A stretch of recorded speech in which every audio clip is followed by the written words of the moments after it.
নতুন চুল গজাতে আপনি বাড়িতেই নিজেই তৈরি করুন এই তেল। এই তেলে আরও উপকার রয়েছে, যেগুলি হচ্ছে চুলের গোড়া মজবুত হবে, যাদের চুল ঝরে এবং চুল যাদের পাতলা এবং সরু সরু রয়েছে, এই চুলের পুষ্টি এবং নতুন চুল গজাতে সাহায্য করবে এই তেল। এবং কোন কোন খাবার খেয়ে আপনার এই নতুন চুল গজাতে সাহায্য করে। ভিঙ্গরাজ, এই ভিঙ্গরাজ তেল চুলের গোড়া শক্ত করে এবং নতুন চুল গজাতে সাহায্য করে। সপ্তাহে অন্তত 2 থেকে 3 দিন হালকা গরম করে মাসাজ করলে আপনার 2 থেকে 3 মাসের মধ্যে নতুন চুল গজাবে। এটা 2-1 দিনে, কখনো বা 1 সপ্তাহে হবে না, অনেকেই বলে থাকে, কিন্তু এটা ভুল ধারণা। আমলা ভিটামিন সি এতে ভরপুর, চুল পড়া কমায়। আমলকি চুলের গোড়া থেকে মজবুত করে। আমলকি গুঁড়ো করে তেলের সঙ্গে ব্যবহার করুন অন্তত সপ্তাহে 2 দিন, এতে কিন্তু আপনার চুল গজাতে সাহায্য করে। অ্যালোভেরা, অ্যালোভেরা মাথার ত্বক ঠান্ডা রাখে এবং খুশকি কমায়। সপ্তাহে 2 দিন ব্যবহার করলে যথেষ্ট। সরাসরি এটা স্ক্যাল্পে লাগান।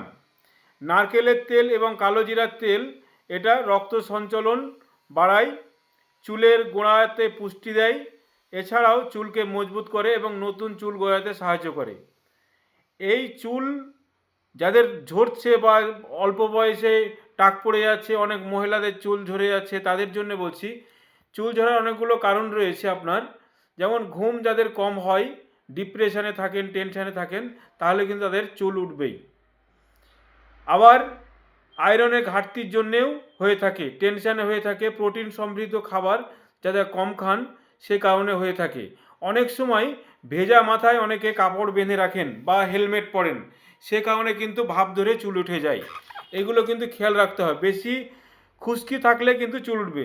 চুলের গোড়াতে যদি তেল দেওয়ার পরে ময়লা জমে যায়, তাহলে কিন্তু চুল উঠবে। চুল আপনার চান করার সঙ্গে সঙ্গে আপনার অনেকে তেল মালিশ করেন, কিন্তু একদমই উচিত নয়। আপনার চান করার পরে শুকিয়ে যাওয়ার পরে আপনি তেল ব্যবহার করেন স্কাল্পে বা চুলের গোড়ায় গোড়ায়। এই তেলটা তৈরি করবেন, তার আগে বলে দেই, তেল তৈরি করার সঙ্গে সঙ্গে শুধু মাথায় দিলে হবে না, আপনার পেটেও কিছু খাবার খাওয়া প্রয়োজন। আপনার রাত্রে ত্রিফলা 1 চামচ ঘুমাবার সময় উষ্ণ গরম জলের সঙ্গে খান। আর সকালবেলায় জিরা, জোয়ান, মেথি, সূর্যমুখীর বীজ এগুলো ভিজিয়ে রাখুন এবং সঙ্গে একটু আদা, এগুলো ভিজে রেখে সকালবেলাটা খান। 1 ঘন্টা কিছু খাবেন না। রাত্রে খাবারের 1 ঘন্টা পরে ত্রিফলাটা খাবেন উষ্ণ গরম জলের সঙ্গে।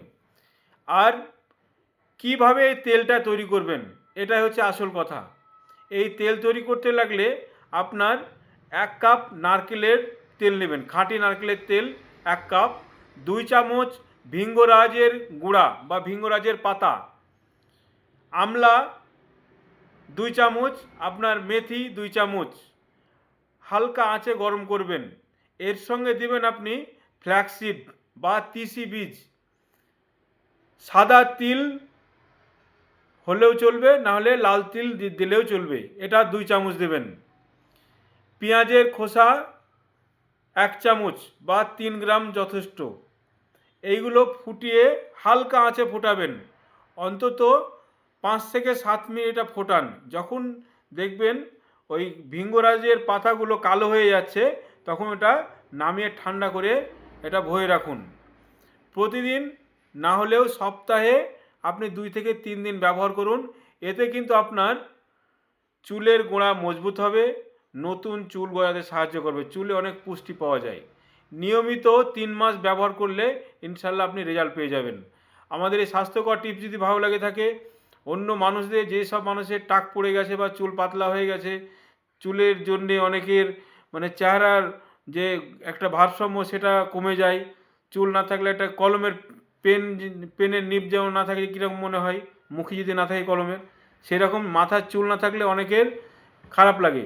তাই এই ভিডিওটি যত পারেন শেয়ার করুন অন্য মানুষদের সুবিধার্থে। আর পেজটি ফলো করে সঙ্গে থাকুন আগামী স্বাস্থ্যকর টিপস পেতে। ধন্যবাদ।